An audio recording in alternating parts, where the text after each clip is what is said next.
Chapter 15 The Mages Association didn't demand compensation for the broken pillar crystals. Instead, they warmly invited Zhongli inside, where mages lined up to speak with him, hoping to glean wisdom from a great mage. Zhongli declined and fled back to the modern world.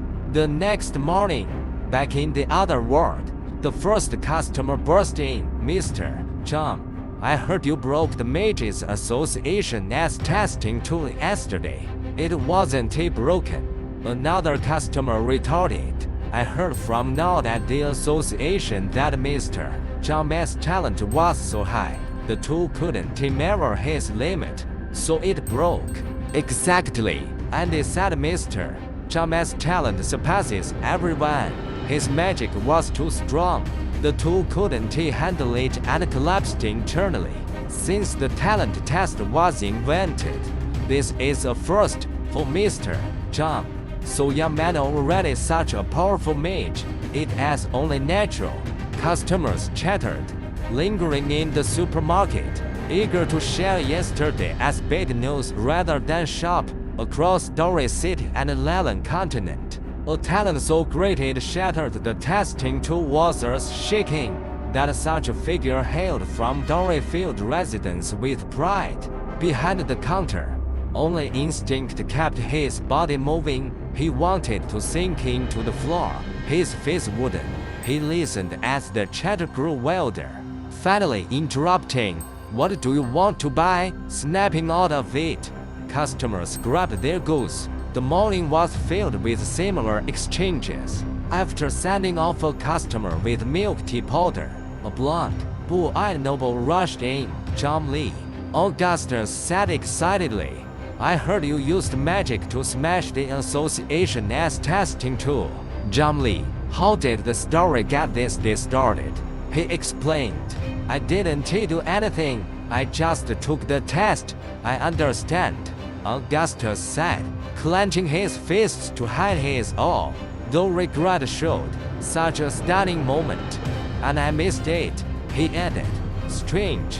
With such extraordinary talent and power, how were you unknown before? Zhongli took a deep breath. No, Augustus, you really got it wrong. Was it those books you borrowed? Augustus mused. I guessed magic fundamentals were key. But now it seems there is a secret to a mage's strengths. I really never heard of this method. The mages I know don't do this. I get it. Zhongli, what do you get? Augustus declared.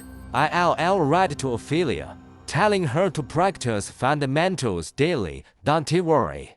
I want to share your secret. Zhongli, wait. Before he could stop him, Augustus dashed off as quickly as he did come. Zhongli opened his mouth, then closed it, slumping behind the counter, his figure bleak.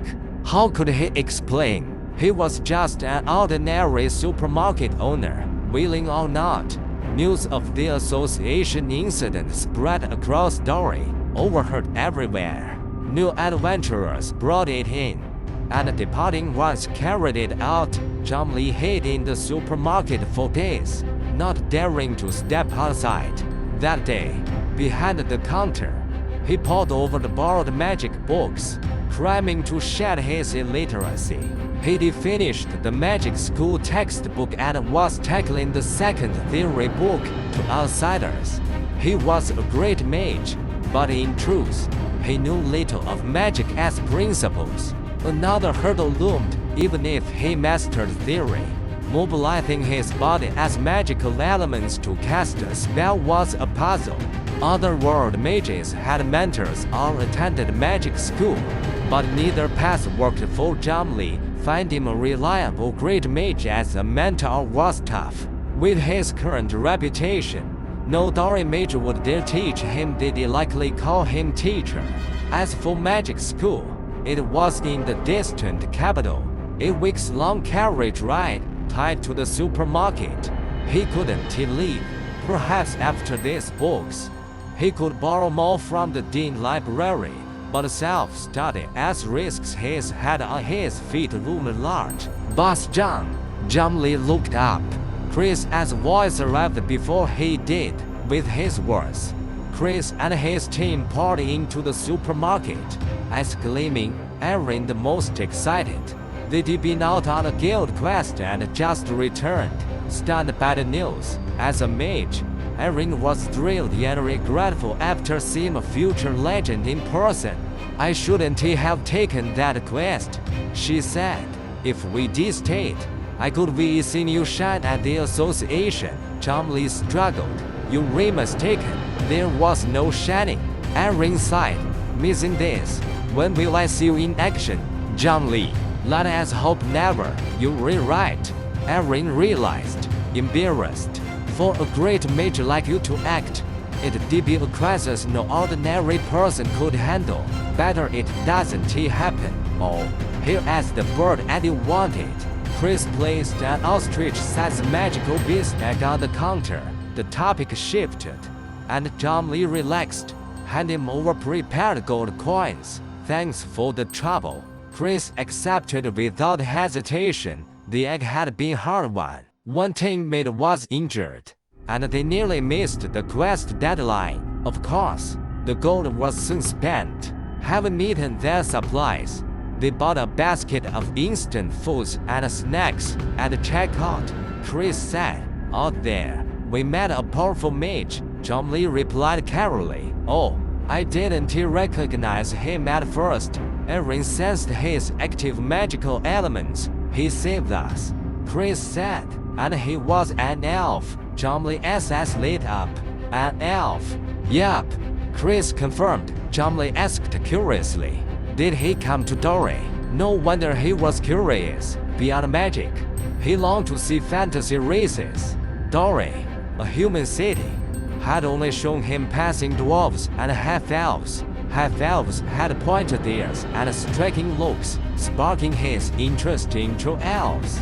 Legends painted elves as mysterious, elegant, beautiful, and aloof, living close to nature and rarely visiting human lands. "No, we just chatted briefly," Chris said. "He was passing through, heading to the capital to challenge a great mage." Erin added, "Lord Leon, the court mage, a renowned figure who has taught many grades. That elf must be confident to challenge him." Chumley was shocked. Siege challenge. Weren't elves supposed to avoid humans and live peacefully? Are otherworld elves this belligerent? He also asked if we knew other notable figures. Chumley's eyelid twitched, a bad feeling rising. "Sure enough," Chris laughed proudly. "I told him the greatest mage in Dory is you, Mr. Chum."